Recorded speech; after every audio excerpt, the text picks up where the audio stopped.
everybody, this is Ryan from 2G1, and I'm back today with another vlog, but this vlog is actually a review, and this review is a long time coming.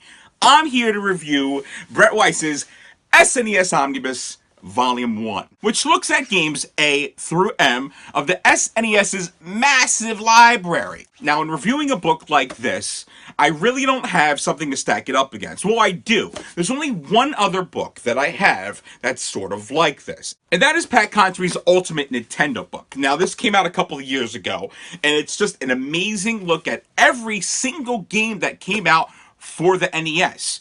It's Pat Contry and a bunch of other people within the industry talking about books, a bunch of essays. It really is incredible. Now, I'm going to compare this book to Pat Contry's book very fairly, because I gave Pat Contry's book a great review back before 2G1 even existed, and this book really does do so many things incredibly well, just like Pat's book. Let's jump in to see what I thought. Upon opening the SNES Omnibus, the first thing that you notice is a bunch of high-quality pictures, either taken from the cover art of the games or perhaps from the game cartridges themselves.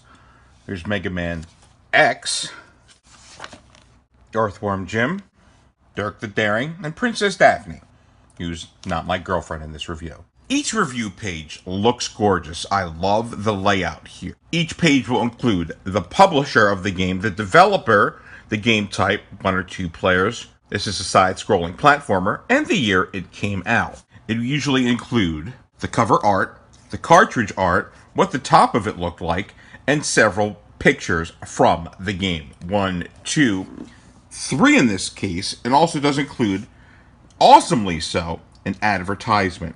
I usually find that if there's advertisements readily available, Brett will include them in the book. Now, the typical page also includes some sort of not-so-lengthy review on Brett's thoughts. Notable quotable is usually some sort of review, perhaps from a website or an older gaming magazine. This one was done from GameCola.net. Brett does have a nice amount of contributors. Though the reviews themselves are written by Brett, the contributors are able to give their 2 cents about what they think about certain video games. Some of these contributors include Nintendo Quest director Rob McCallum, and also YouTube stars like 8-Bit Eric. Also my bud Shaw Tiedemann, director of the incredible The King of Arcades. It's also worth noting that in Pat Contry's Ultimate Nintendo Guide to the NES library, that Brett himself was one of the contributors, along with Ian Ferguson and Rue DeSena, who should make more 16-bit gems. One of the very fun things about reading a book like this is finding games that you may not have heard of the first time around, or in the past, 25 to 30 years, like Mr. Nuts here. I think back in junior high school, I really would have killed to be able to say to my friends, hey, I'm going to go home and play Mr. Nuts. Because saying nuts is funny, and it's funny. On some of the pages, you'll find the Insider Insights. And this is usually a contributor talking about the game itself or how it affected them in their lives. This is contributor Rob Feraldi talking about his love for Mortal Kombat 3. I'm going to go back to the other Mortal Kombats to tell you about one of my problems with the book. Here's the page for Mortal Kombat 1, and actually it goes to 2 pages. That's the great thing about this book, but I'll touch on that in a second. Page number 1 shows off the box art, the cartridge, 3 pictures from the game. On the other side, it shows an Insider Insight written by Darren Selfridge, one of the advertisements, and one more picture, which is the Choose Your Fighter screen. I'm going to switch to the left here, and you're going to see a lot of white space. This is my big problem throughout this book. It seems that a missed opportunity was here, because since this happens a lot, I think I would have rather seen maybe 1, 2, 3 more pictures. As this has the rating here on the bottom, maybe 2 more pictures here, where you can actually see the outline from the other page, making the book look more, I don't want to say busy, but more complete. This just looks like they had a bunch of open space and didn't know what to do with it. On the very next page is another 2-page spread, and this is for Mortal Kombat 2. And I'm just going to go to the other side. There's an EGM cover here, and then below it, a lot of empty space. Almost half a page worth. Maybe they felt they didn't want to put it in because they didn't want the book to look so busy, but I don't think of it as busy, especially when you're buying a book that looks at video games and actually contains screenshots from the actual game. I think more pictures here would have helped. Or perhaps more of the notable quotables, like here.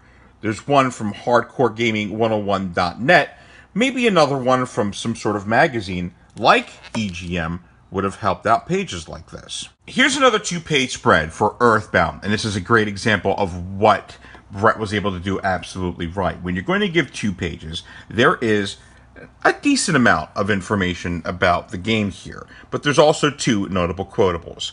One here from Destructoid, and then another here from Digital Trends. While there's blank space here, I do like that there's 2 pictures here from the game, 3 pictures here from the game, and also Insider Insights. Not just 1, but 2. So I think that definitely helps out fill out a page. What I will say is Brett's writing is great. Brett really knows his stuff, and I really enjoy everything he always has to say about each and every game that he reviews here. The color of the book is fantastic. It looks like none of the quality of the color was lost as it was printed. One of my favorite parts of this book were the articles. The Console Wars here, written by Russell DeMaria, and the Emulating the Super Nintendo History Legality and Its Value to the Gaming World by Alex McCumber. The Console Wars actually is 1 page, while the Emulating the Super Nintendo History pans out to almost 2 pages. I would have just liked to seen more articles like this throughout the book, or at least at the end of the book. That's okay. I'm just glad that they included these 2. This is Miss Pac-Man in the SNES Omnibus. And you can see here once again, there's the cover, there's the cartridge, there's the title screen, 2 screens from the actual game, and an advert, which is actually pretty super cute. 2 notable quotables here, and a little bit about the game. From Pat's guide, you could see the way that he set up was very similar to what Brett does, or maybe vice versa since Pat's book came out first. It lists the game, who developed the game. It also has some stars for what the rating is that Pat gave the game. As you can see, the paragraphs here are really lumped together. There really is no paragraph breaks. There are reflections from the game. If you see PC there, that's Pat Contry. And then all of the screens from all of the games are put right at the bottom. Usually the title screen and 3 shots from the game. This is fairly common throughout Pat's book. Now, what I didn't like about Pat's book was the lack of paragraph breaks. But here's the thing. Pat really kept it solid to keep all of the games in 1 volume. And I'm sure that space wasn't a concern. He wanted to get as much information in the book as possible. And if a paragraph break was what suffered from his book, then that's something that I can deal with. As you can see when you shoot down to Brett's book just looks a little more open, a little more spacious. And I welcome that. I like when it looks a little less busy. But again, what I think one of the big problems is just how much space there appears to be on some of the pages. So what's the big difference in the books? Well, you don't have to buy 2 volumes with the NES library. You get everything here in 1 volume. The same goes for Pat's SNES book, which is either out or coming out shortly.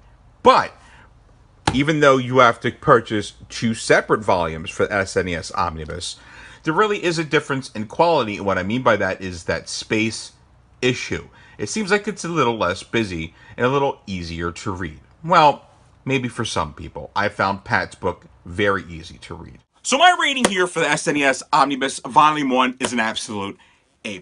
It is chock full of so many amazing stories, anecdotes, and reviews of all the games. Well, all the games A through M. The second SNES Omnibus is kind of out now. I know it's available through Brett Weiss himself, but it's not available through Amazon, at least as of today when I'm making this vlog. Now, the only advantage that the second volume has over the first volume is I believe that I did a story on Super Metroid, my personal story, and I think that anecdote actually made it into Volume 2. I can't speak if it is or if it isn't because I haven't reviewed that book yet. But when I do review that book, and if that story is in there, it's automatically going to be an A+, plus, because, let's face it, I make everything better, or maybe I make it worse. Now, Pat Contry also has an SNES book that I believe is out right now. His is going to be one whole volume instead of breaking it down into two. I'm not sure what the advantage or disadvantage is, if it's going to be price or content. It's certainly going to be a lot heavier, but I'm sure I'll get to review that maybe once I actually get Pat's SNES book. If you're an old school gamer, and especially if you love this Nintendo era like I do, this book is a must pick up. It is a must read. It is a must own. I highly recommend running out and buying Brett Weiss's book. And that's going to end this review of SNES Omnibus Volume 1 here on 2G1. Thanks for tuning in. Be sure to like, unlike, comment, subscribe, or unsubscribe. But please subscribe because, face it, I need the peeps. This is Ryan from 2G1, and I'll catch you next vlog.